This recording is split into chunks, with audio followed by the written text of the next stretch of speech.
You're freezing, bleeding, and every sound in the dark is teeth and hunger. Your gear is gone, stolen or burned, but trash surrounds you like a graveyard. You don't need tools. You make them. From scraps.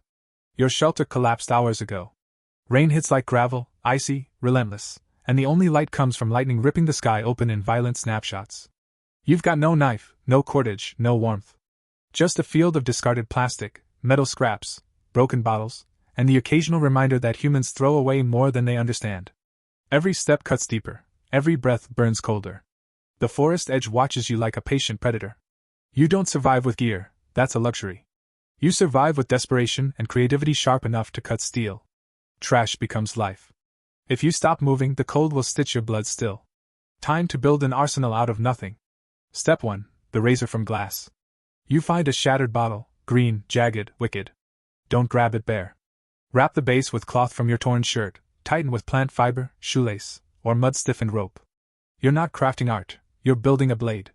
Snap the edge carefully, shape a crude angle, scrape it against stone to refine the cutting surface. It won't look clean, but neither will you.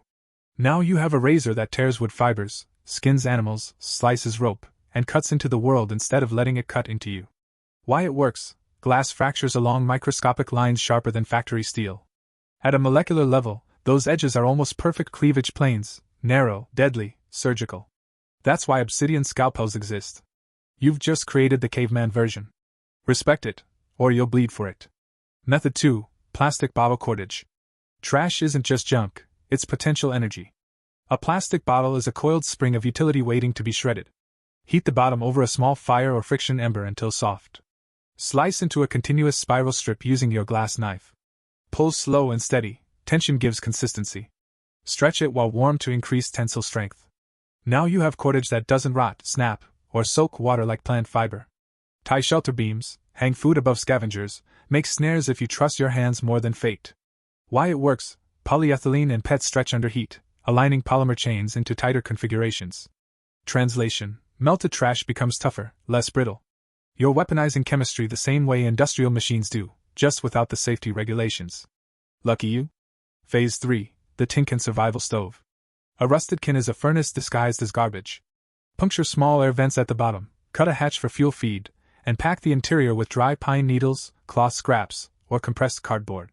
One spark from stone and steel, or glass to quartz friction, and you've birthed a miniature volcano. Boil water. Cook scavenged protein.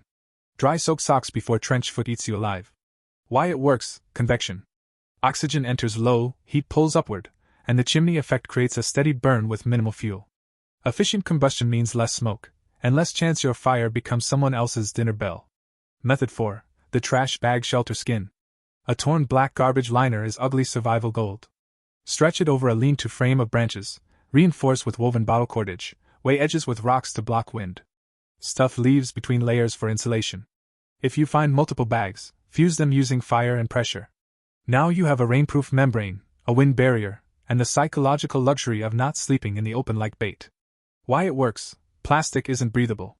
It traps heat, blocks evaporation, and creates a microclimate. Your body becomes a furnace, and the trash bag becomes the insulation.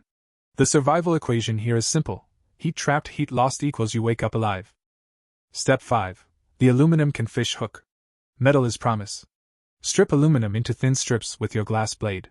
Bend a sharp angle. Carve a barb. Add cordage. You've just engineered hunger insurance. Bait it with insects' guts, or whatever crawls near your shelter. Fish don't care if your craftsmanship is ugly, they care that they can't escape. A few catches later, you're not starving, you're operating.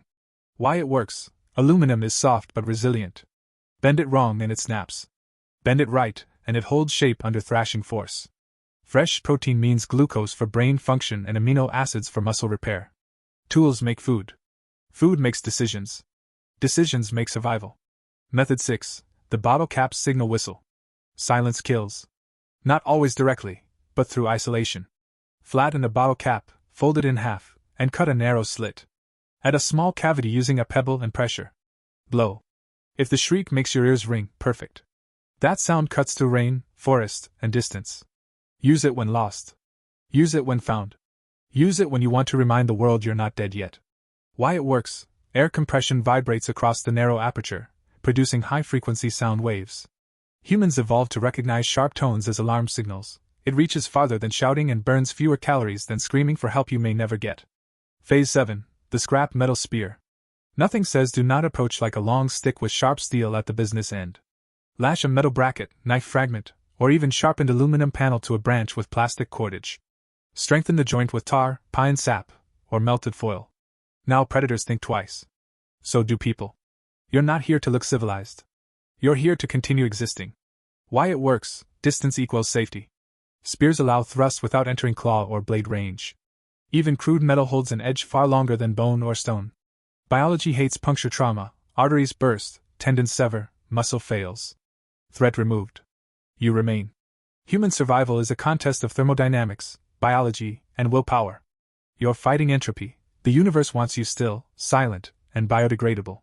Trash breaks that equation. Metal resists decay. Plastic resists water. Glass holds an edge sharper than nature ever intended. None of these tools are kind to you, but they don't have to be. They convert calories to heat, heat to movement, movement to life. Your nervous system doesn't care where the fire came from, only that your core temperature stays above 35 degrees Celsius, and your glucose doesn't flatline. You're hacking physics, not practicing bushcraft. Tools aren't equipment, they're leverage over chaos.